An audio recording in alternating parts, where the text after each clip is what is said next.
Hello everyone. तो आप लोग कैसे हैं, कमेंट करके ज़रूर बताइएगा। और हम आप सभी जानते हैं कि आर एस अग्रवाल के सीरीज़ को हमने शुरू किया है और इसके पहले हम 3 पार्ट कर चुके हैं। परसेंटेज चैप्टर अभी चल रहा है और ये चौथा पार्ट है आज। और जितने हमने क्वेश्चन को उधर कवर किया है आप लोग देख लीजिएगा, वीडियो देखिएगा तो ज़्यादा समझ में आएगा।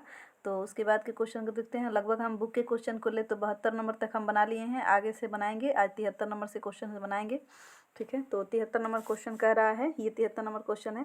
तो फर्स्ट क्वेश्चन हमारा कह रहा है कि यदि नीता का वेतन पायल के वेतन से 25% अधिक है तो पायल का वेतन नीता के वेतन से कितने % कम होगा, ठीक है। तो मान लीजिए कि नीता का जो वेतन है और ये पायल का वेतन है, 25% का मतलब होता है 1/4। तो ये कह रहा है कि नीता का वेतन पायल के वेतन से 25% अधिक है, ठीक है। तो नीता का मान लीजिए अभी ये पायल का वेतन है 4 और इसमें 1 ऐड करेंगे, 1 ज़्यादा है तो 5 हो जाएगा। किसका वेतन?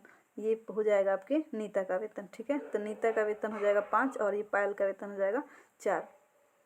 पायल का वेतन हो जाएगा 4। तो अब कह रहा है कि पायल का वेतन नीता के वेतन से कितना कम है। तो कितना कम है? 1 -1 कर दीजिएगा यहाँ पे। तो 1 कम है, 1 कम है कितना पे? 5 पे। नीता के वेतन से 1 कम है तो इसका हम परसेंटेज निकाल लेंगे।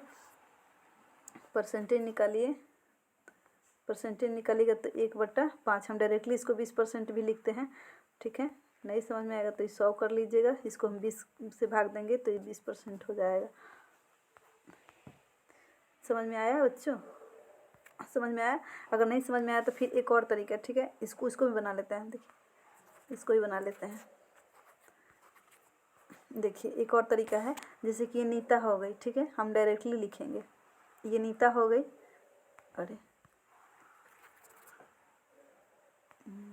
ये नीता हो गई। अरे क्या हो गया है, इसको मिटा देते हैं। चलिए ये नीता हो गई और ये पायल हो गई। तो कह रहा है कि नीता का वेतन पायल के वेतन से 25% अधिक है। तो नीता का वेतन अधिक है, ठीक है, इसको, और पायल के वेतन से अधिक है। तो पायल का हम 100 मान सकते हैं, 100 मान लीजिए। और उसके बाद नीता का वेतन 25% अधिक है तो 100 का 25% 25 होता है। तो इसमें 25 ऐड कर दीजिए तो ये जाएगा 125। यानी कि अगर पायल 100 रुपये कमा रही है, वहाँ नीता 125 रुपये कमा रही है, ठीक है। पायल 100 रुपये कमा रही है, नीता 125 रुपये कमा रही है। उसके बाद कह रहा है कि तो पायल का जो वेतन है नीता के वेतन से कितना % कम है। अब पायल का जो वेतन है 100 रुपया है और नीता का 125 है, तो ये कितना कम है? 25 कम है। 25 रुपये ये क्या हो रहा है? कम कमा रही है। किस पे कम कमा रही है? 125 पे, यानी नीता के वेतन पे ये 25 कम कमा रही है। तो हम परसेंटेज निकालेंगे तो क्या करेंगे? 25 गुना 100 और बट्टा नीता के वेतन पे 125 पे 25 कम कमा रही है। तो इसका हम परसेंटेज निकाल लेंगे तो हमको पता चल जाएगा कि ये कितना % इससे कम कमा रही है। तो 25 25 125 और ये 20 हो जाएगा, यानी कि 20% कम कमा रही है। यही हमारा आंसर हो जाएगा। ये वाला समझ में आया? चलिए आगे, चलिए 2 नंबर बनाइए, ठीक है। इस क्वेश्चन को सॉल्व कीजिए। ये क्वेश्चन कह रहा है कि यदि अनिल की ऊंचाई दीपक की ऊंचाई से 60% अधिक हो तो दीपक की ऊंचाई अनिल की ऊंचाई से कितने % कम है। सेम सेम वही क्वेश्चन है, सेम टू सेम। अगर या पहले वाले पे भी बना सकते हैं, दूसरे वाले पे। देखिए पहले वाले पे हम बनाएंगे तो मान लीजिए कि ये अनिल है और ये दीपक है।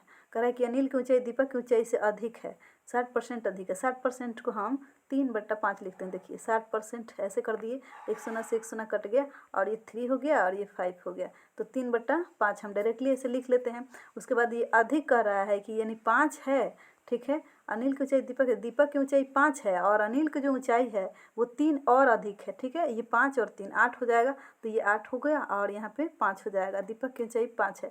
अब कह रहा है कि तो दीपक की ऊंचाई जो है अनिल की ऊंचाई से कितना % कम है। तो कितना कम है? 3 कम है। तो 3 कितना पे कम है? 8 पे। अब इसको मिटा देना, ये समझ में आ गया है। तो ये 3 कम है किसके? अनिल की ऊंचाई से। दीपक की ऊंचाई क्या है? कम। तो अनिल की ऊंचाई कितनी है? 8 है। तो 8 पे क्या है? कम है 3। तो इसका हम परसेंटेज निकाल लेंगे, 300 और इक्वल 8। अब इसको हम भिन्न में तोड़ देंगे। भिन्न में तोड़िएगा तो कितना आ जाएगा? आ जाएगा 8 3 24, 3 और फिर बच जाएगा 24 से 60, 7 हो जाएगा यहाँ पे। और ये हो जाएगा 4/2, 1/2, ठीक है। परसेंटेज 37.1/2, 37.5%। यही हमारा आंसर हो जाएगा, ठीक है। ये वाला समझ में आया? चलिए ये वाला समझ में नहीं आया तो एक और तरीका, वो बाद वाला तरीका जो पूरा डायरेक्टली लिखते हैं उसको हम देख लेते हैं। चलिए देखिए, एक जैसे मान लीजिए कि ये अनिल है, ठीक है, अनिल है और ये दीपक है। अब कह रहा है कि अनिल की जो ऊंचाई है दीपक की ऊंचाई से 60% अधिक है। तो दीपक की ऊंचाई से अनिल की ऊंचाई अधिक है, दीपक की ऊंचाई 100 मान लीजिए, 100 मान सकते हैं। अब 60% अधिक, 100 का 60% कितना होता है, 60 होता है। अब 60 ऐड कर दीजिए तो 160 है, यानी कि अगर इसकी 100 फुट है तो इसकी 160 फुट है। हालांकि ऐसा होता नहीं है, लेकिन मान लीजिए, ठीक है, अधिक है। और इसको हम काटेंगे तो यहाँ पे 8 और या 5 डायरेक्टली आ जाएगा। हम जैसे लिखे थे वहाँ पे हम डायरेक्ट लिख दिए थे, और यहाँ से काट के कीजिएगा तो ऐसा आ जाएगा। और ऐसे भी चाहे तो आप डायरेक्ट निकाल सकते हैं। अब कह रहा है कि तो दीपक की ऊंचाई अनिल की ऊंचाई से कितने % कम है। तो कितना कम है, 60 कम है, 60 कम है किस पे, 160 पे। 60 कम है 160 पे। परसेंटेज निकालने के लिए 100 से गुना कर देते हैं। अब इसको निकाल लीजिए, ये हो जाएगा 3 और ये हो जाएगा 8, 300/8 हो गया। तो वैसे ही सेम टू सेम हो जाएगा 37 पूर्णांक कितना था, 1/2%। कैलकुलेट कीजिए, यही हमारा आंसर हो जाएगा। समझ में आया? चले आगे, चलिए आगे इसको बनाइए। देखिए वही क्वेश्चन है सेम। यदि ए की आय बी की आय से 20% कम हो तो बी की आय ए की आय से कितने % अधिक है, ठीक है। चलिए मान लीजिए ए है और ये बी है, ठीक है। तो ए की आय बी की आय से 20% कम है। 20% का मतलब होता है 1/5, एक कम है तो यानी कि 4। ए की आय बी की आय से 20% कम हो तो 20% कम होगा तो 4 हो जाएगा, और ये बी हो जाएगा 5, ठीक है। अब कह रहा है तो बी की आय ए की आय से कितने % अधिक है। देखिए इसको हम डायरेक्टली ऐसे लिख लिए हैं। देखिए आप डायरेक्टली ऐसे लिख लें, देखिए ए है और ये बी है। अगर हम पूरा विस्तार से भी लिखेंगे तो कह रहा है कि ए की आय बी की आय से 20% कम है।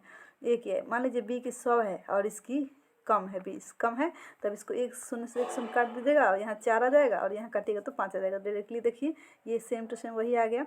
तो ऐसे ही हम डायरेक्ट इसको लिख लेते हैं। अब इतना कैलकुलेट कीजिएगा, इससे अच्छा इसको डायरेक्ट लिखिए। कंपटीशन के एग्जाम की तैयारी कर रहे हैं तो आप ज़्यादा से ज़्यादा कोशिश कीजिए कि आप यहाँ तक डायरेक्टली यहाँ से शुरुआत करें, ठीक है। अब इतना ज़्यादा ना लिखना पड़े, समझने के लिए ये ठीक है, लेकिन ज़्यादा से ज़्यादा क्वेश्चन बनाइएगा तो हैबिट हो जाएगा कि आप डायरेक्टली यहाँ से आइएगा, ठीक है। चलिए इसको मिटा देते हैं, इसको मिटा देते हैं। चलिए अब क्वेश्चन कर रहा है कि तो बी की जो आय है ए की आय से कितने % अधिक है। तो कितना अधिक है, 1 अधिक है, ये 4 है, ये 5 है, ये 4 है और ये 5 है। ए की अधिक है कितना पे, ए से कितना अधिक है, 4 पे, ठीक है। 1 गुना 100/4, 1/4 को हम डायरेक्टली क्या लिखते हैं, 25% लिखते हैं। इसे काट लीजिए, 25 हो जाएगा तो 25%, यानी कि जो बी की आय है ए की आय से 25% अधिक है। तो यही हमारा आंसर हो जाएगा। चलिए आगे नेक्स्ट चलते हैं, इसको बनाइए। देखिए ये भी वही क्वेश्चन है कि यदि ए की आय बी की आय से 30% अधिक हो तो बी की आय ए की आय से कितने % कम है। देखिए हम RS अग्रवाल के सारे क्वेश्चन को लिए हैं, कोई भी क्वेश्चन हम नहीं छोड़ना चाहते हैं। सेम टू सेम 2-3 क्वेश्चन दिया है फिर भी हम ले लिए हैं, क्योंकि आप लोगों के लिए भी हैबिट हो जाएगा। जैसे एक क्वेश्चन हम बना दिए, उस पर रिलेटेड एक और क्वेश्चन आएगा तो आप लोग को आसानी रहेगी बनाने में और समझने में भी, इसलिए हम सारे क्वेश्चन लिए हैं, ठीक है। चलिए इसको बनाइएगा। ये कह रहा है कि 30% अधिक है। मान लीजिए कि ए है और ये बी है, इसको हम विस्तार से फिर बनाते हैं। ए की आय बी की आय से 30% अधिक है, यानी कि बी की हम 100 मान लेंगे और इसकी 130 मान लेंगे। काटिएगा तो कितना हो जाएगा, 13 और 10। तो बी की आय ए की आय से कितने % कम है, तो 3 कम है। तो बी की जो आय है ए की आय से कितना कम है, 13 की आय से ए की आय। तो नीचे जिससे कहेगा ना तुलना करेगा उसी से बट्टा में हम भाग देते हैं, ठीक है। जिससे तुलना की जा रही है उसी को हमेशा बट्टा में रखते हैं। तो फिर अब काटिएगा, 300/13 हो जाएगा। इसको पूर्णांक में रखिए तो 313, तो क्या हो जाएगा, 13 दूनी 26, 30 है 26 दूनी 26, 4 बच गया, 13 और 3 39, 3 1/13, 23 पूर्णांक 1/13 आंसर हो जाएगा हमारा, यही आंसर होगा, ठीक है। समझ में आ रहा है? चलिए आगे, चलिए नेक्स्ट क्वेश्चन बनाइए, 5 नंबर क्वेश्चन बनाइए। क्वेश्चन कह रहा है कि अरविंद अपनी आय का 75% खर्च करता है, उसकी आय में 20% की क्या हो गई, वृद्धि हो गई तथा उसने अपने खर्च में 10% की वृद्धि कर ली, तो उसकी बचत में कितने % वृद्धि हो गई। चलिए मान लीजिए कि अरविंद क्या कर रहा है कि पहले मान लीजिए कि 100 रुपये कमा रहा था, ठीक है। पहले 100 रुपये कमा रहा था और उसमें से उस खर्च कितना कर रहा था, 75 खर्च कर रहा था, तो बच कितना रहा था, 25 रुपये बच रहा था। अब बोल रहा है कि आय में वृद्धि उसकी हो गई 20%, यानी कि पहले 100 कमाता था और 20% की वृद्धि हुई, तो अब कितना कमा रहा है, 120 रुपये कमा रहा है, ठीक है। हम ऐसे ही रुपया 20 रुपये हम करके चलेंगे, ठीक है। तो 120 रुपया अब कमा रहा है। तो कह रहा है कि उसने अपनी खर्च में 10% की वृद्धि कर ली है। खर्च कितना था उसका? 75% खर्च था। तो मान लीजिए 75 ही था, 75 रुपया था, ठीक है। और इस पर 10% खर्च बढ़ाया है। 10% बढ़ाएगा तो 10% कितना होता है? 7.5 होगा। सुना से कटे सुना है तो 7.5, ठीक है। तो 7.5 इसका खर्च बढ़ गया। तो 75 में 7.5 क्या कीजिए? ऐड कर दीजिए। ऐड कीजिएगा तो कितना हो जाएगा? 82.5 हो जाएगा। 82.5, ठीक है। इसको घटाइएगा तो कितना आ जाएगा? 37.5। 37.5। तो पहले उसका जो खर्च था, बचत था 25 रुपया था, अब 37.5 रुपया बच रहा है। 37.5 रुपया बच रहा है तो कितना एक्स्ट्रा बच रहा है? आपका बच रहा है 12.5 रुपया एक्स्ट्रा। 12.5 रुपया एक्स्ट्रा बच रहा है।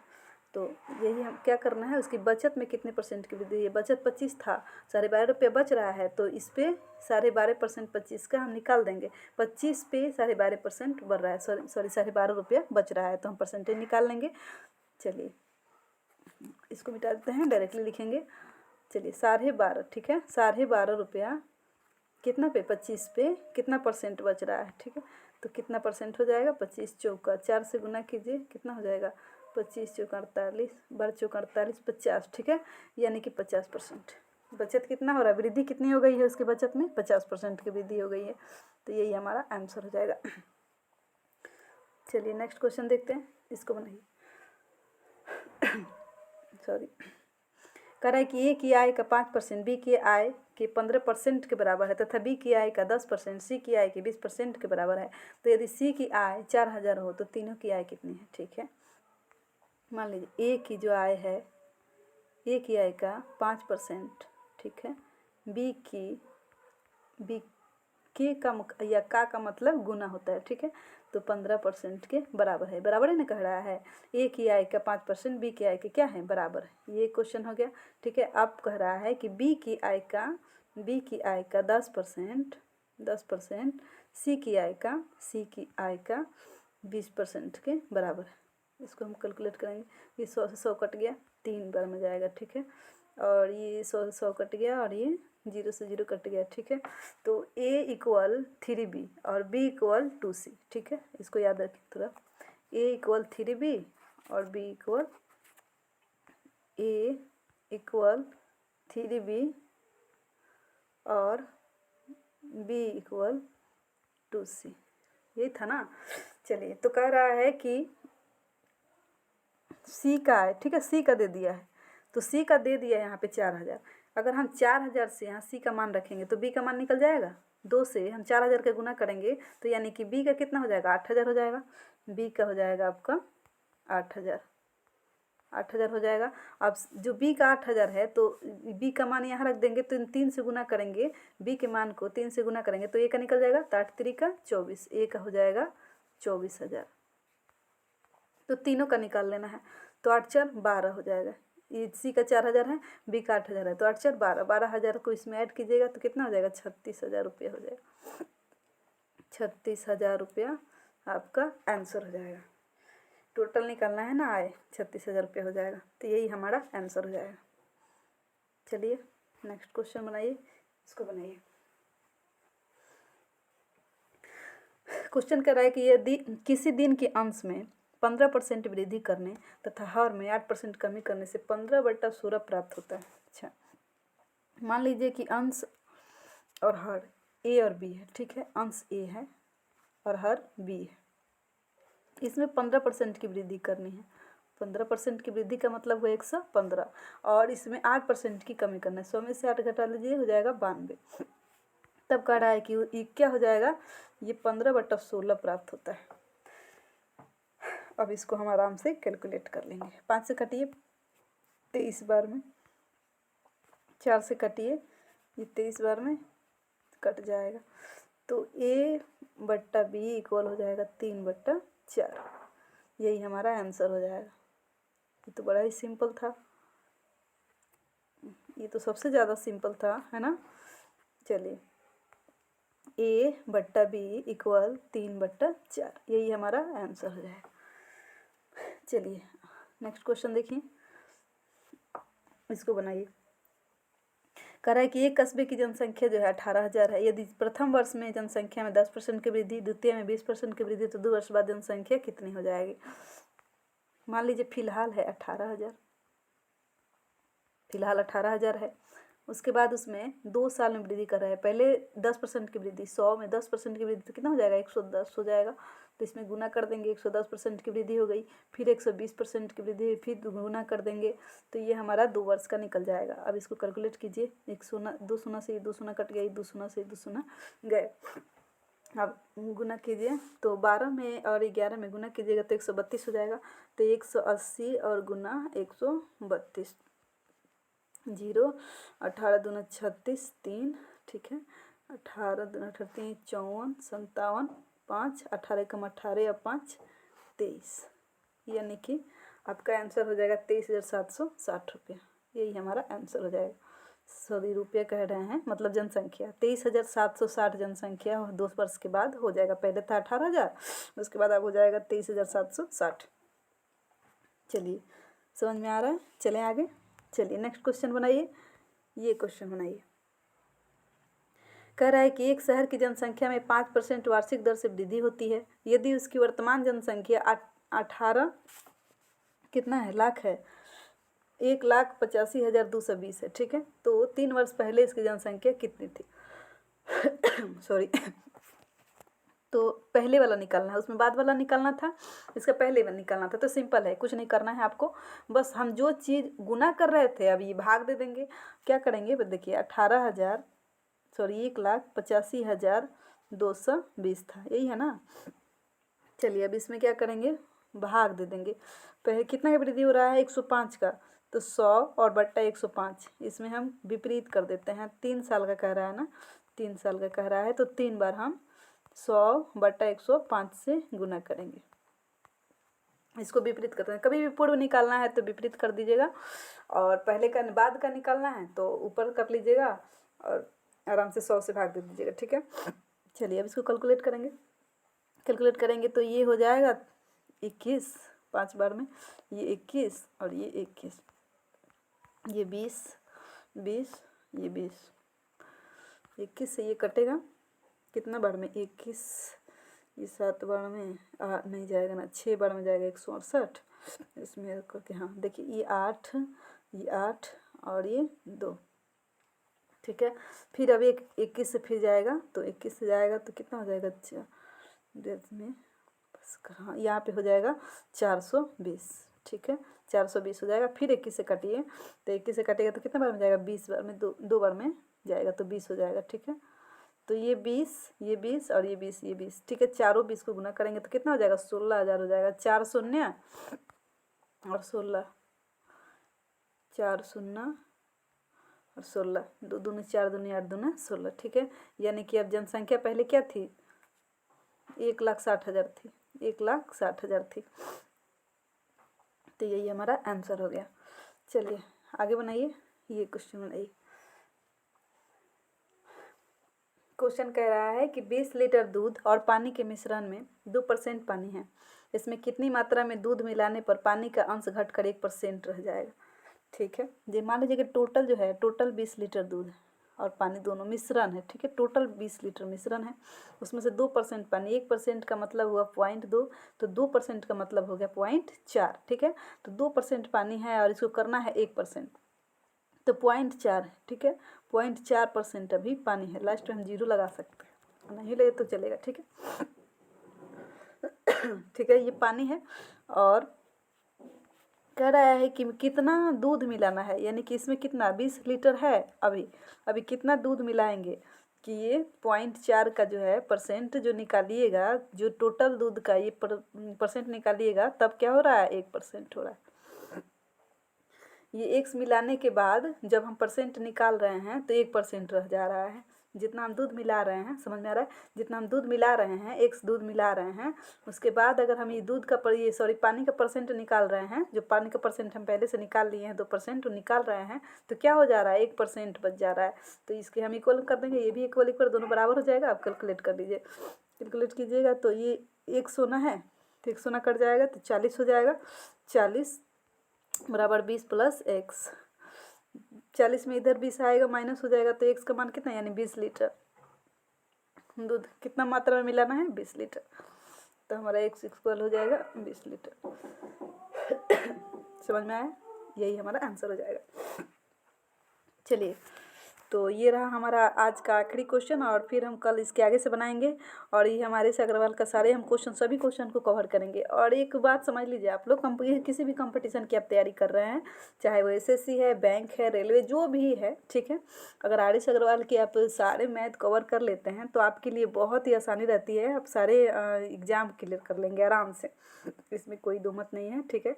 तो इसको आराम से देखिए और अपने दोस्तों के पास शेयर कीजिए। अगर वीडियो अच्छा लगा तो कमेंट कीजिए, लाइक कीजिए। Thanks for watching.